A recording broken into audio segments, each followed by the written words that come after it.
नमस्कार साथियों।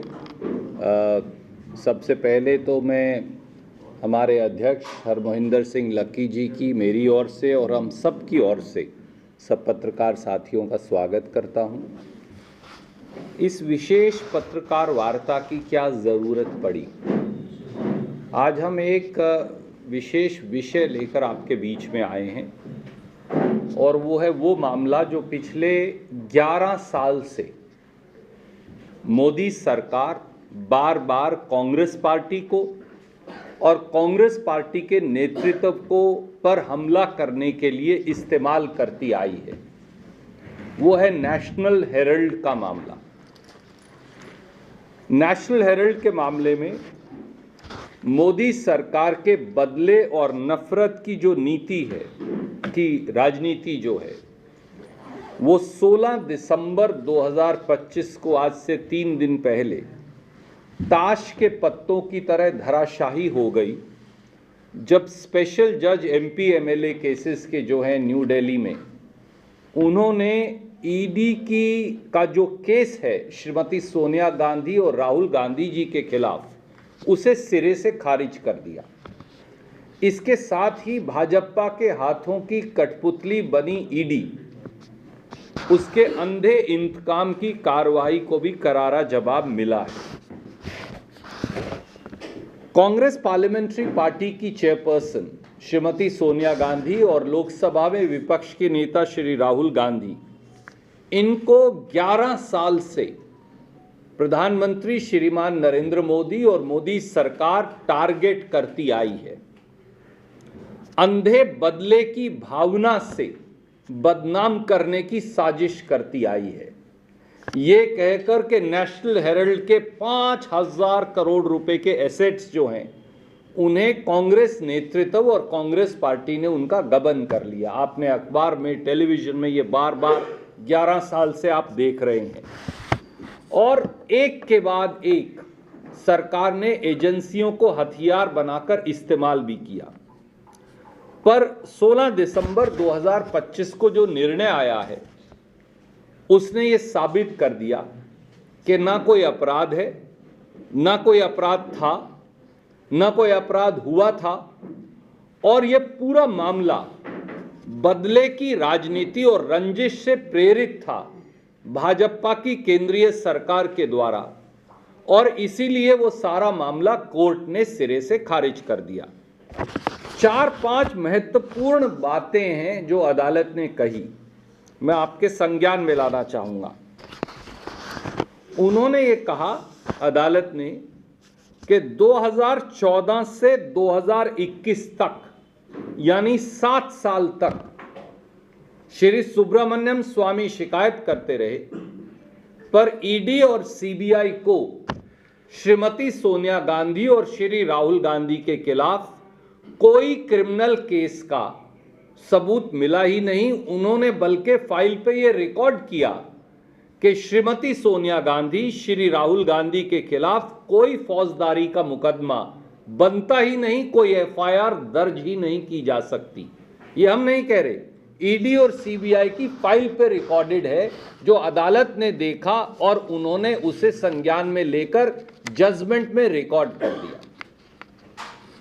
दूसरा और महत्वपूर्ण पहलू है, कोर्ट ने यह भी कहा कि श्रीमान सुब्रमण्यम स्वामी जी ने सीबीआई को दरख्वास्त दी 2014 में श्रीमती सोनिया गांधी और राहुल गांधी जी पर एफआईआर दर्ज करने के लिए। 2014 से 16 दिसंबर 2025 तक, यानी लगभग 12 साल तक सीबीआई ने कोई एफआईआर दर्ज नहीं की, और इसलिए नहीं की कि सीबीआई ने फाइल पे रिकॉर्ड किया कि कोई एफआईआर बनती ही नहीं।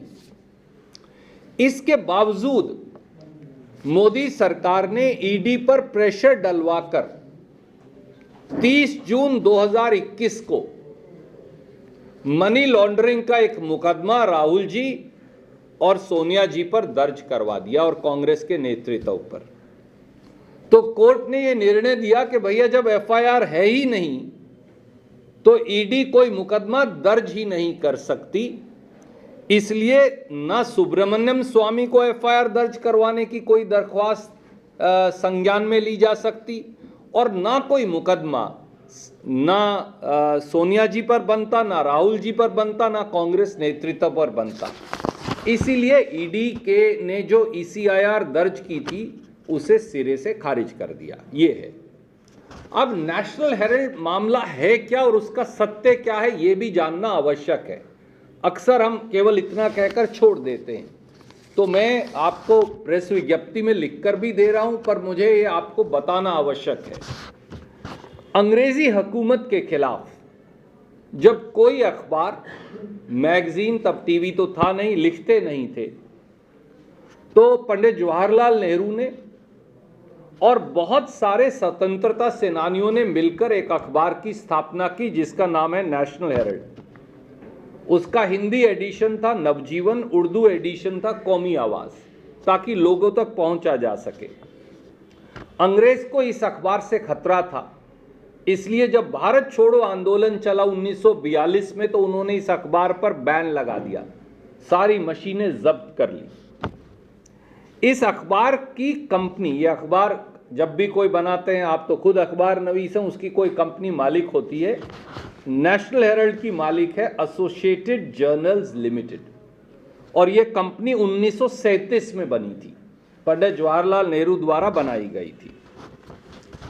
एजेएल कंपनी अब एक नॉट फॉर प्रॉफिट कंपनी है, यानी ना वो अपने शेयर होल्डर को डिविडेंड दे सकती, ना किसी को तनख्वाह दे सकती, ना प्रॉफिट दे सकती, और ना अपने शेयर बेच सकती।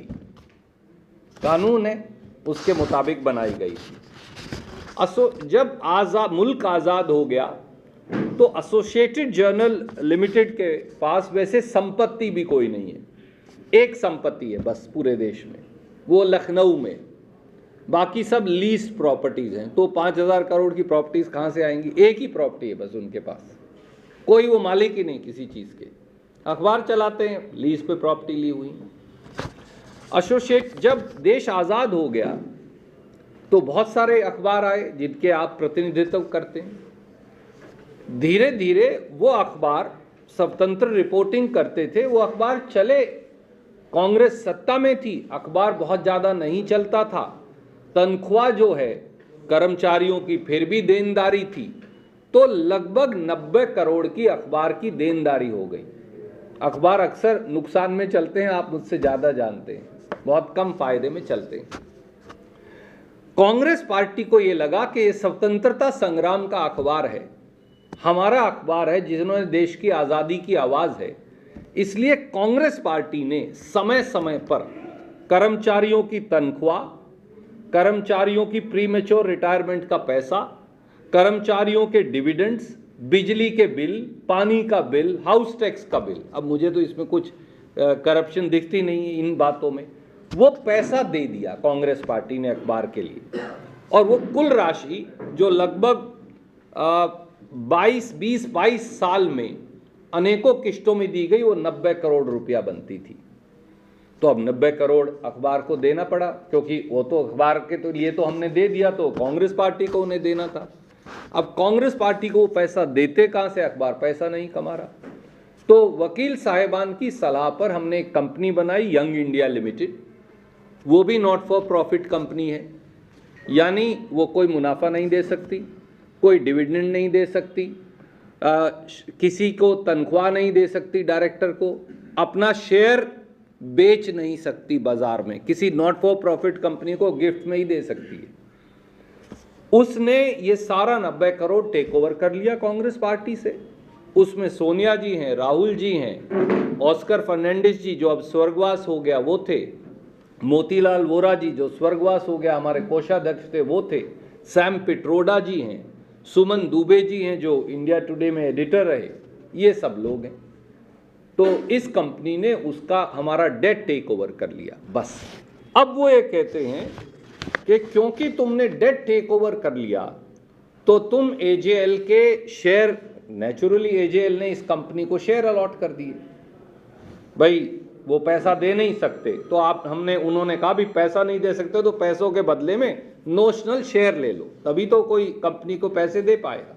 तो उन्होंने नोशनल शेयर दे दिए।